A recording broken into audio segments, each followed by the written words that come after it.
Radio Lomax, l'émission du 106.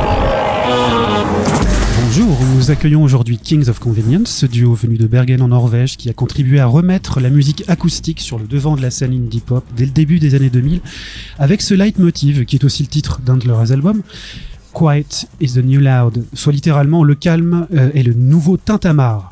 En découlent 3 albums qui leur auront donné raison, tant leur portée aura secoué la critique et les publics de par le monde.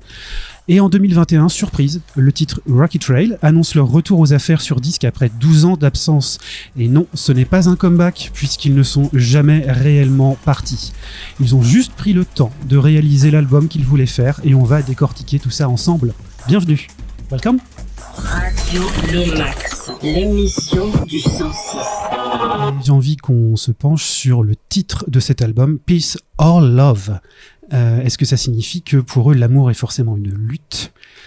About the title of the album, Peace or Love, can't you have both? Is love a struggle for you? Computer says no. Very hard to find both. That's one of the things we have discovered as we have grown older. That in life you can sometimes find one of them, but very rarely can you find both in the same chapter of your life. And many moments you find yourself having to choose between those two. We find that a lot of people in their 20s, 30s and 40s are frustrated because their lives are not leading up to what they've seen in the movies or heard in songs. So we're trying to help to put the expectations down. So instead of people thinking there's going to be something called peace and love arriving to you, we prepare people that they might come one and then the other. And then they will not be so sad when that's the case. Alors c'est clairement de la prévention qu'ils font puisque donc l'ordinateur dit non et non, ce n'est pas possible d'avoir les deux. C'est très dur d'avoir les deux, effectivement. Parfois les gens, constatent-ils, de la trentaine ou de la quarantaine sont parfois frustrés par les épreuves de la vie, endommagés, et le but de ce titre c'est de revoir finalement les ambitions à la baisse quand on arrive à certains âges un peu avancés comme le nôtre ici, et que Peace and Love, c'est pas forcément possible, donc il prépare l'auditoire à finalement s'attendre un peu moins pour être moins déçu par la vie. Voilà. J'avais envie de savoir si façonner de la musique simple à mettre entre guillemets, comme ils prétendent la pratiquer, n'est pas finalement l'art le plus difficile. Is making simple, accessible music, isn't it finally the most difficult form of art possible for you? Or not? I'm very fascinated by things that appear simple, but that when you look closer appear more complex. I find that the most fascinating, if you can call it an art form, the art of simplicity. Sure. Has always been appealing to me. In our case, we discovered that there was a lot of difficulties creating this very simple, stripped down music with just 2 guitars. But at the same time, we discovered this feeling of freedom, because when we defined the frame around our work, we also allowed ourselves full freedom to do whatever we wanted within that narrow frame. And that's, in a sense, a feeling of true freedom, creative freedom. Yeah, I concur. I mean, the frame of what we do is if we are able to perform it on a stage with just the 2 of us, without anything extra, then at least we know that it is good. And I think a lot of people making music are prisoner of the 1 million options. And so the unfreedom of choice. Interesting. Donc, ce qui ressort de ça, c'est que ce qui apparaît comme simple peut parfois se révéler assez complexe et qu'il y a un appel, ce que Eric disait, un appel personnel à la musique dite nue, stripped down, c'est ça en fait, de la musique simple et dans son plus simple appareil, ce que permet le format à 2 uniquement sur scène. Et il y a une grande liberté finalement au sein de ce cadre, car tout est possible, et même peut-être paradoxalement plus possible que de jouer à plusieurs, ce qui offrirait tellement de possibilités, 1 million de possibilités, que finalement la liberté s'éparpillerait et perdrait son sens. Comment les projets d'à côté, parce qu'il y en a, on va en parler, notamment un album solo et puis un groupe qui s'appelle Widest Boy Alive, ont contribué à enrichir leur duo en retour. I was wondering how the other projects you have, like a solo album, Legao, yeah, and the Widest Boy Alive and everything you do outside of the band, how does that contribute to enrich the formula of your duo back? Well, first of all, it's important to mention that you forgot the band that Eric is in. Yeah, oh sure. Called Commode. Yeah. Which is funny because Commode is basically our old band. It's like it's a band we were playing with these people in 1993, 1994, 1995. And then it was only me and Eric who really, really were into doing music on a full-time level. But these are very great musicians too. And Eric, as I moved away from Bergen, Eric continued playing with them. And I mean, they made a new project called Commode. But it's funny because it's basically the same people we used to play in a band with. But yeah, what would you say? How does these projects affect our band? I think it's an important outlet of so since we are so confined within the frame of Kings of Convenience, it's important to have an outlet where we allow ourselves to go in completely different directions.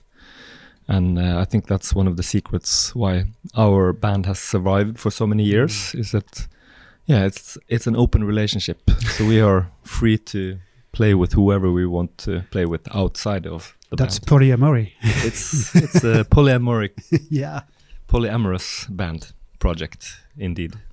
One of the because not all the ideas that we bring into the project is liked by the other. And either you have to then kill a lot of babies before they're born, or you allow the other one to raise other children. But it mainly happened because we didn't, we haven't lived so much in the other town as the other person. This is kind of going through the whole history of the band. So naturally, when you live in other places, you also feel like playing more music on a everyday level. But what me and Eric have, though, is that we have this incredible vocal collaboration. Like, I mean, the way we sound when we sing together is something very that you cannot really train. You have to just be lucky and be born that way and meet each other. So it's something that keeps us from coming back together and making music together, because we have that when we make music together, we have this extra thing of having the super vocal companion. Ok. Alors, ce que Erlend avait commencé à préciser, c'est qu'effectivement le groupe d'Eric, qui était son précédent, Commode, avec qui il joue toujours, ce sont les mêmes gens. Voilà, qu'il fallait préciser aussi qu'il y avait ce projet en plus de ceux que je viens de nommer. Et que du coup, le fait d'aller jouer ailleurs brisait un peu les contraintes que s'impose le duo, donc dans sa forme très nue, naturelle, pour aller finalement chercher d'autres idées et se défouler, en fait. C'est le secret de leur longévité. Et voilà. voilà, d'où la référence au polyamour que vous avez comprise. C'est un couple libre et fier de l'être. Et chacun aime ce que l'autre fait, c'est important. Et ce que disait Erlen, c'est que soit, voilà, quand on fait des enfants ensemble, on les avorte avant de trouver le bon, soit on s'accorde le temps de l'élever ensemble. Et c'est ce qui fait le secret de leur collaboration unique. Ce n'est pas de l'entraînement, ce n'est pas appris, c'est naturel, ça découle chez eux, c'est plutôt une chance qu'ils ont trouvé tous les deux de se trouver, et c'est ce qui les maintient ensemble comme de vrais parents responsables malgré leurs différences. On va se pencher sur le temps qui est passé depuis le précédent album, Declaration of Dependence, et la sortie de ce dernier, et la façon dont ils ont pris le temps de le faire, en contradiction totale avec l'obligation de rendement de l'industrie musicale. Let's think about the time that unfolded between 2009, Declaration of Dependence, and your last album. What is your way of saying no to the musical industry's pressure of, everything must go fast and you have to be quick? And was it your way of imposing your own method? Yeah, we discovered very early in our career that there's this enormous industry called the music industry, and we got sucked up into that machine very early in our career. And we also were, or I personally was terrified to see how much pressure there is when you accept the invitation to go inside that machine. There is this enormous pressure for you to conform to whatever the machine wants you to do and wants you to be. And I think that's part of the reason why so many artists' lives have been quite tragic, because they've lost this sense of freedom, and they've also lost this feeling of the people around you care about you. In this huge machinery, nobody cares about you. You're a tool for someone else's ambition, and someone wants to make money on your artistic success. And luckily, we managed to discover this quite soon, and I started feeling very uncomfortable, so I started saying no to a lot of things. And in the beginning, we were a very frustrating project to work with for our record company. And after a few years, I think they just gave up on us. Like, there was no manager, there was no management, there was nobody was answering the emails. We would cancel shows. It was a complete nightmare for whoever was assigned Kings of Convenience. But then at one point we regained the sense of freedom or sense of initiative, that Kings of Convenience is our project. It's Erlen and it's me. And whatever we do is whatever both Erlen and I want to do. And then there's no one else pressuring us, which I think is secret. We were signed at the time of, let's say, 6 or 7 or 8 other bands on this newly started label in England. Source, yeah. A French label. Yeah. Sorry. It was it was an English label with a French boss, but yeah. Let's say it was an English label, really. Yeah. But it's too Seb Chu wouldn't be. I mean, whatever. It doesn't matter what nationality it was. It was the old European Union, and of all those bands that were signed, we were for sure the one that did the least to live up to their expectations of how we were going to be promoting the music. But now we were by far the most successful bands of all those bands. I think also we were the band who were giving the least money in the beginning, and but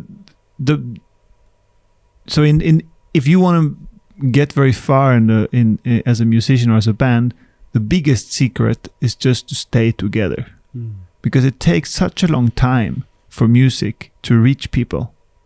So somebody might hear your music on the week of the release, but it will take them 6 months before they go on summer vacation with the other friends. And that's the moment when they're putting on your music, either as a mixtape or a CD or on Spotify.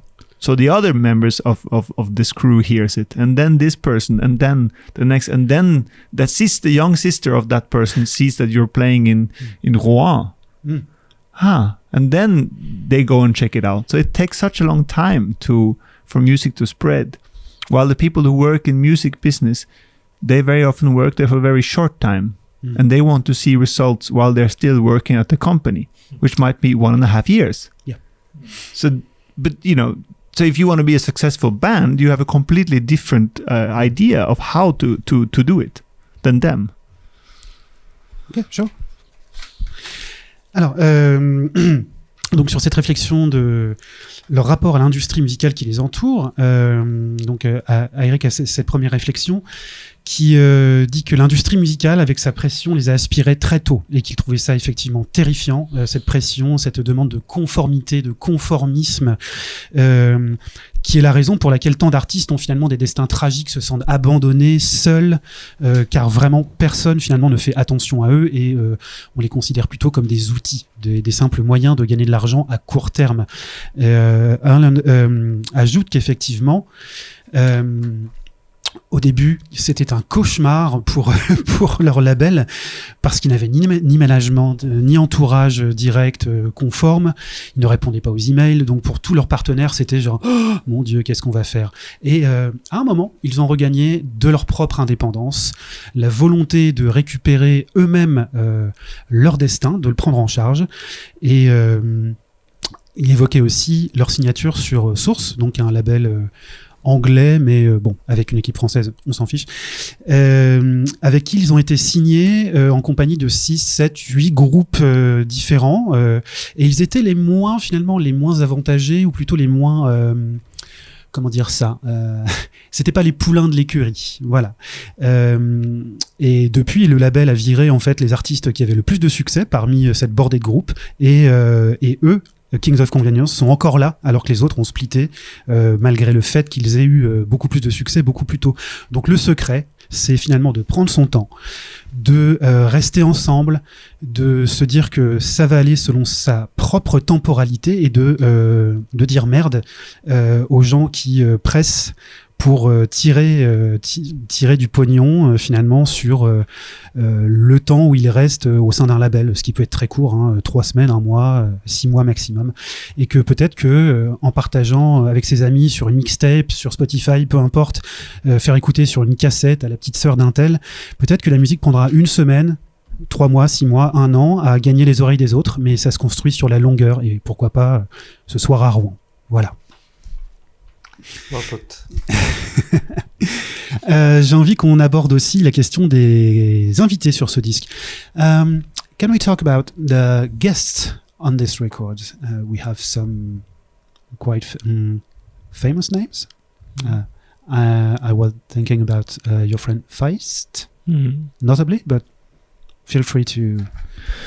Yeah, there aren't so many guests on the record, but there is Feist, who we've played with several times during the years, and she has such a wonderful voice, and her sense of musicality has been very inspiring for me. So we feel very at home with her in the musical landscape.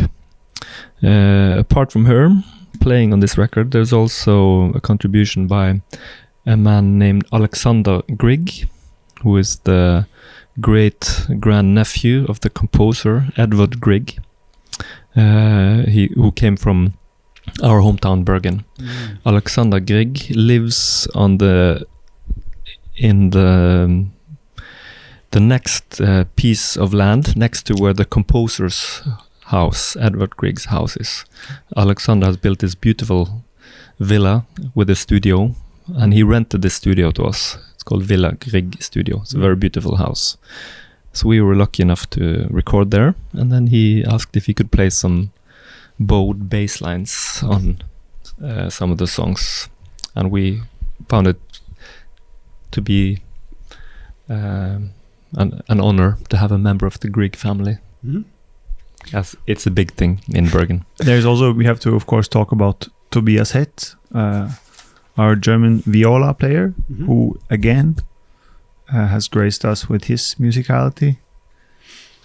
He also has been playing. He's playing with us since 2003. So the Rides on an Empty Street record, and he went on tour with us since then. So we have established a long connection with him. He's a viola and violinist who plays in the Berlin Symphony Orchestra, but he's also a great pop musician. He has this amazing sense of pop melody and rhythm. So when we play with him, he creates these very catchy melody lines, which really contribute to our sound. And then, of course, we have to mention Leslie Feist, also known as Feist. Yeah. And she's... We did already mention her. No, but I want to talk about her. I talked about her. What did you say about her? I forgot. I didn't hear it. I wasn't there. He said... What did you say? He said he felt at home, literally, with her.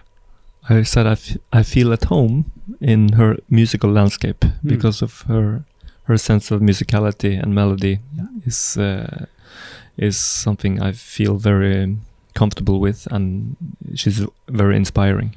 Yeah, I have to add to that every time she sings with us, it feels like there's going to be these magic days because we have her for very few time, and both of us make sure that we do our best, and we always end up using these recordings that we do with her because they're so precious to time. And particularly on the song Love is a Lonely Thing, we have this incredible live take in the studio in Berlin where everything you hear is exactly what happened. Okay. And as she's such a great musician, we don't really have to rehearse so much. And I'm very proud of our collaborations with her. Alors les invités, donc les collaborateurs, il y a donc du coup Leslie Feist que vous connaissez bien sûr, qui les fait se sentir comme à la maison. C'est vraiment, elle leur inspire des paysages à la fois familiers, rassurants et inspirants. Il y a aussi Alexander Grieg, donc qui descend, c'est l'arrière-neveu du compositeur Grieg, Edward Grieg, qui vient donc de Bergen aussi et qui a la Villa Grieg, un studio donc dans lequel le groupe a enregistré, littéralement sur le terrain à côté de celui de son aïeul, ce qui crée aussi quelque chose d'assez fort en tant que lien historique et patrimonial de la musique pour eux. Il a joué de la contrebasse à l'archet notamment, et c'est voilà, plutôt si vous ne connaissez pas le titre, plutôt chouette. Il y a aussi le musicien allemand Tobias Hetz, I'm pronouncing? Okay, yeah. Qui joue de la viole et du violon et qui est parti en tournée avec eux, donc qui joue au Philharmonique de Berlin, mais qui est aussi un grand musicien pop et qui sait jouer des lignes qui accrochent et qui se marient à merveille avec leur musique dans le même esprit. Et puis Erlen disait, pour rajouter, que à chaque fois que Leslie Feist chante, que c'est d'autant plus précieux que on imagine leurs agendas respectifs très très chargés, et que du coup le temps qu'ils vont passer ensemble va être d'autant plus magique, et qu'ils ont même pas besoin finalement de tant répéter que ça, parce que c'est naturel. Et tout ce qu'on entend sur le titre Love is a Lonely Thing, c'est live, c'est exactement ce qui s'est passé dans la pièce. Pas de heureux, pas de décoration, c'est brut et c'est comme ça que ça se passe, et ils sont très très fiers. And I have to mention two more people. Oh, yeah, There's sure. Alexander von Mehren, who is a multi-instrumentalist and composer from Bergen. Many Alexanders in Bergen. Alexander von Mehren is his name, and he's obsessed with France. So he composes music with French lyrics, inspired by French music. Okay, poor him. Sorry. His name is Alexander von Mehren. He has a great album called Aeropop. Okay. You should check it out. Aeropop. Aeropop. Aeropop. And also Davide Bertolini, David was an Bertolini. Italian producer Mhm. who produced our second and third album, partly also our fourth album. Mm. He plays bass and viola da gamba on this Oh. record also. On a aussi au titre des contributeurs donc Alexander von Meeren, if I'm Yes. pronouncing it, Yeah. qui est un multi-instrumentiste obsédé par la musique française et donc qui a sorti un album qu'il vous invite à écouter qui s'appelle Aéropop. Voilà, je ne connais pas mais allez-y, faites-vous plaisir. Et puis aussi le musicien et producteur italien David Bertolini qui a produit donc le deuxième, le troisième et en partie le quatrième album un petit peu et qui joue un peu de viol de gambe sur le disque. Voilà. Alors, qu'est-ce que justement le format de duo, on l'évoquait un petit peu tout à l'heure, mais je me posais la question de savoir ce que le format de duo par rapport à une formation classique plus étendue permet en termes de forme.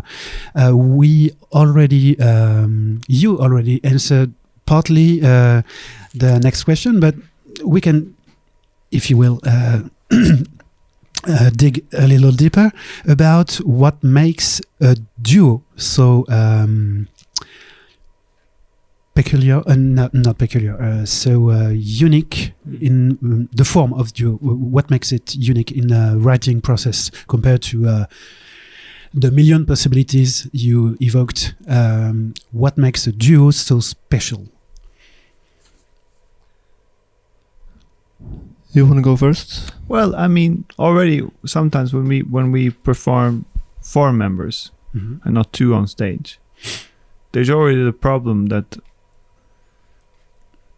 one of them is standing close to Eric and one of them is standing close to me. So the one who's standing close to Eric is already a bit far away from me Right. when we are on stage. So when you're just 2 people, I mean, it's so much easier to have good communication and react to what the other person is doing. I mean, the more members you are, at some point you're lost. You cannot pay attention to what everyone is doing. So someone is doing something regardless of what's going on in the rest of the band. So I mean, of course, if you find a complementary situation in a duo, it's easier to not make fluff. I mean, like there's not like things that are being played which aren't really necessary. You are filling out exactly what's needed. Yeah, and the fact that we've played together for so many years has made us very intuitive in our response to each other. So it's almost as if I can feel whenever Erlen is going to do something, and I'm responding to what he's doing before he's doing it. And I love to watch football. When I see a great football team, I'm so impressed by how one player can respond to what the other player is going to do 5 seconds from now. That's a very good team, and I think that's a good analogy of a good band. And being a duo makes that a little bit more possible to reach. This type of intuitive communication where you foresee what's coming. Alors, Erlen disait que parfois, quand on est plusieurs, parce que ce qui arrive, c'est qu'ils ne jouent pas tout le temps en duo, ils ont parfois des musiciens qui les accompagnent, et que quand ils sont plusieurs, il y a forcément géographiquement un musicien qui est plus proche de l'un et l'autre de l'autre, mais ils ne s'entendent pas tous au même niveau et forcément en même temps. Donc ça crée des réactions moins spontanées. C'est plus facile à deux de réagir immédiatement et de trouver finalement une situation complémentaire. Dans un duo, c'est ce qui crée la force, c'est finalement l'immédiateté de la réponse.